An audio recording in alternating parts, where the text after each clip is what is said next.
Hello, small saints, and Merry Christmas again. Yes, it is still the season of Christmas. We are coming up on the second Sunday after Christmas, and in a few days it will be Epiphany, which is when we celebrate the coming of the Magi from the East. Today's story actually involves the Magi, but it's a story we don't read very often from our Gospels. So I wanted to use this reading for this Sunday morning, and then I'm going to read you another storybook because it feels like a good time to read stories.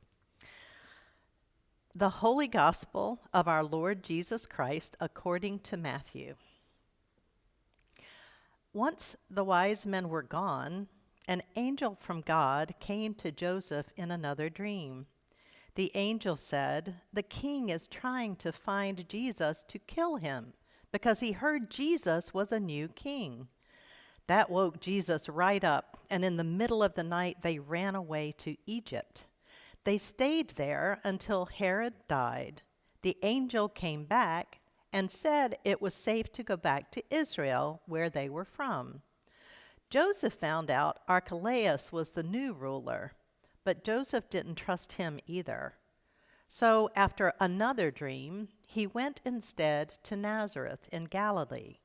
The prophets had said that the Messiah would be called a Nazarene, someone who lived in Nazareth. The Gospel of the Lord.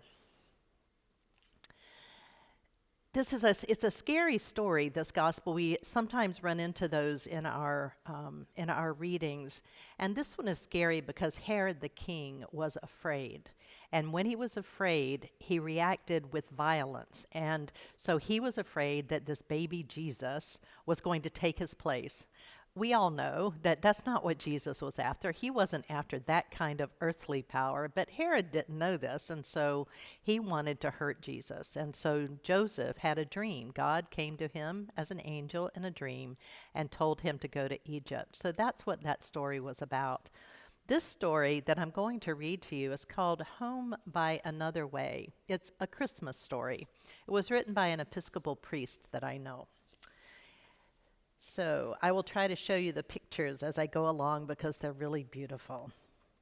Home by Another Way, a Christmas story.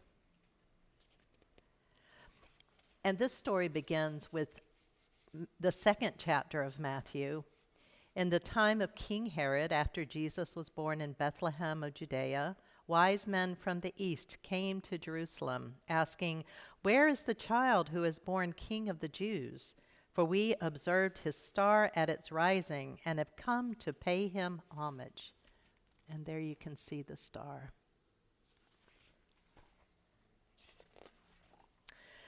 Once upon a time, there were 3 very wise men who were all sitting in their own countries, minding their own business, when a bright star lodged in the right eye of each of them. The star was so bright that none of them could tell whether it was burning in the sky or in their own imaginations. But they were wise enough to know it did not matter all that much. The point was, something beyond them was calling them, and it was a tug they had been waiting for all their lives. So there they are.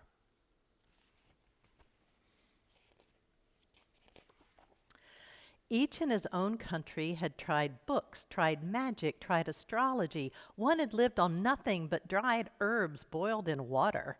Another had spent his entire fortune learning how to read and write in an ancient language. The third had learned to walk on hot coals, though it did nothing for him beyond the great sense of relief he felt at the end. Despite their best efforts, all 3 of them still felt that something was missing. So here's some pictures of them all trying different things.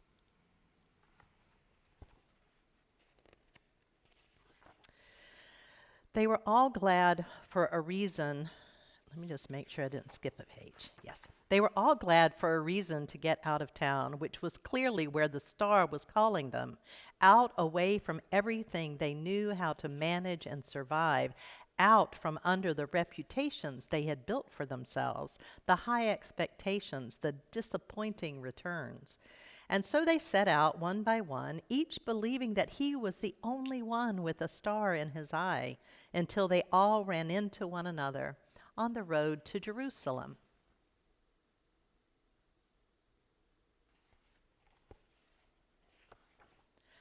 From a distance, each thought the other to be a mirage at first, a twinkling reflection made of vapor and heat.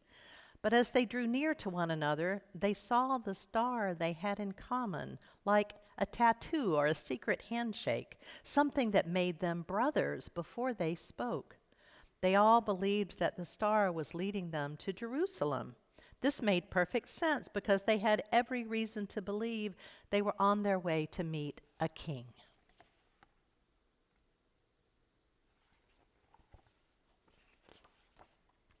They had no trouble gaining entrance to the palace. They looked rich, and that was enough to get them a royal audience. But the king they met was something of a disappointment. He was lumpy and rumpled, and he had terrible breath. His skin looked a funny orange color and sickly, as if his bile had gotten the best of him. The guards on either side of him shook in fear of their king, so much that their spears rattled against their shields. Without even comparing notes, the wise men knew he was not the person they were looking for. "Do you know of any other kings in the general area?" they asked him. So this is King Herod looking all rumpled and the guard shaking with fear. He had been picking at his fingernails until then, letting them know how bored he was, but their question got his attention. He looked right at them for the first time. That was when he saw the star in each of their eyes. His own eyes grew perfectly round, like the eyes of a snake.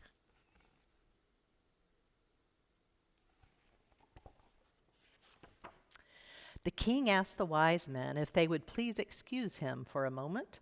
Then he stepped into his private chapel to confer with his clergy. They whipped out their old reference books, which smelled of mold, and told the king what he wanted to know. Yes, they said, there was something in the book of Micah about a new ruler for Israel, but nothing to get excited about. It was short. It had been there for a long time. It was unlikely that the men in the other room were fulfilling that prophecy. But sure, why not? Send the wise men to Bethlehem to check it out, to save the king a little money instead of doing his own research. So there's Herod conferring with his own priests. So that was what the king did. He gargled, combed his hair, and went back to tell the wise men they should go to Bethlehem at once, with his blessing, on one condition, that they come back and tell him who his successor was, so that he could send flowers to the new king. His breath smelled like pine sol when he said it, which made the wise men feel queasy. They knew something was not right. But once they were back out in the night air, they could see the star in the sky again, and it set their minds at rest.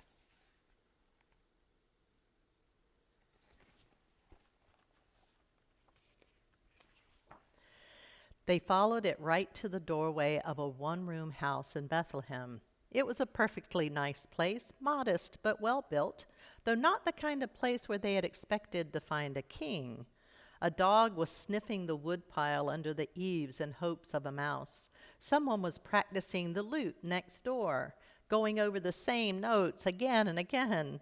The smell of dinner was still in the air. Wheat cakes cooked on a griddle greased with sheep's fat, lentils with lots of garlic, and rice.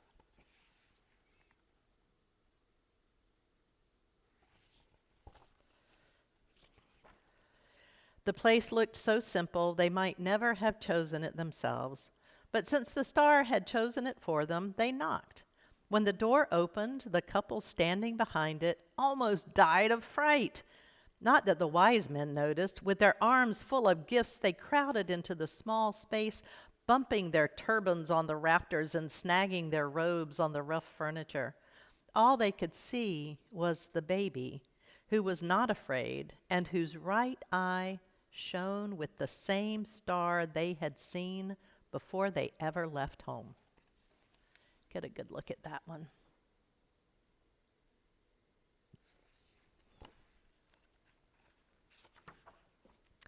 it was him, then whoever he was.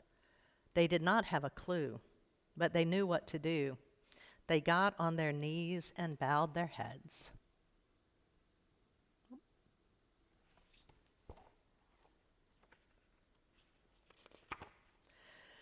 Then they gave him the things they had brought for him: gold, frankincense, and myrrh. All the wrong things they could see now, things he had no use for. They should have brought him goat's milk, a warm blanket, something shiny to hang above his crib. But how could they have guessed? The child's parents were gracious. They thanked the strangers for their expensive gifts and held them up for the baby to see.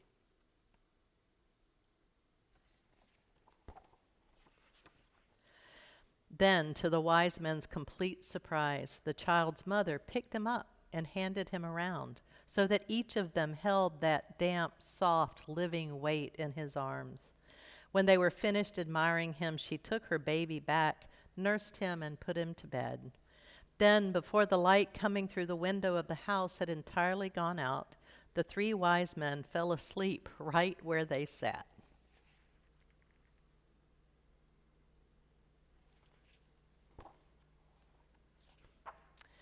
In the morning, when they woke, the wise men could not find their stars anywhere. They searched each other's eyes, but the stars were gone. Frantically, they looked in all the corners and under the chairs. The baby's mother even shook out his blankets, but still, no stars.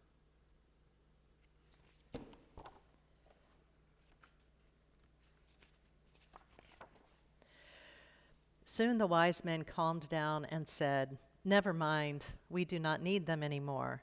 They had found what they were looking for, something they could not lose.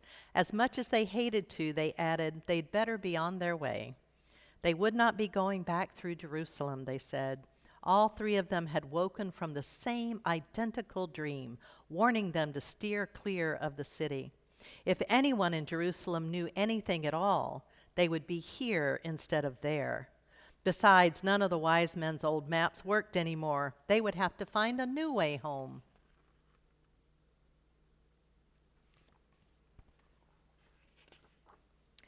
So the wise men picked up their packs, which were lighter than before. Then they lined up in front of the baby to thank him for the gifts he had given them. "What in the world are you talking about?" the baby's mother said, laughing. "For the scent and weight and skin of a baby," said the first wise man, who had no interest in living on herbs anymore. "For this home and the love here," said the second wise man, who could not remember how to say it in an ancient language.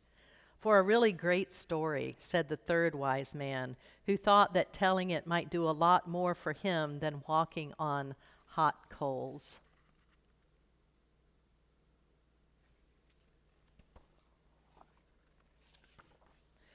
Then the wise men walked outside, stretched, kissed the baby goodbye, and went home by another way.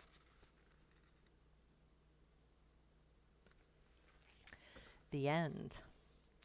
This is a beautiful story about how once you have encountered Jesus, you're never quite the same. You can never go home quite the same way again. And thank God the wise men did not go home by the same road. Let's have a prayer. Jesus, thank you for coming. Thank you for coming as one of us, for showing us a new way to go home.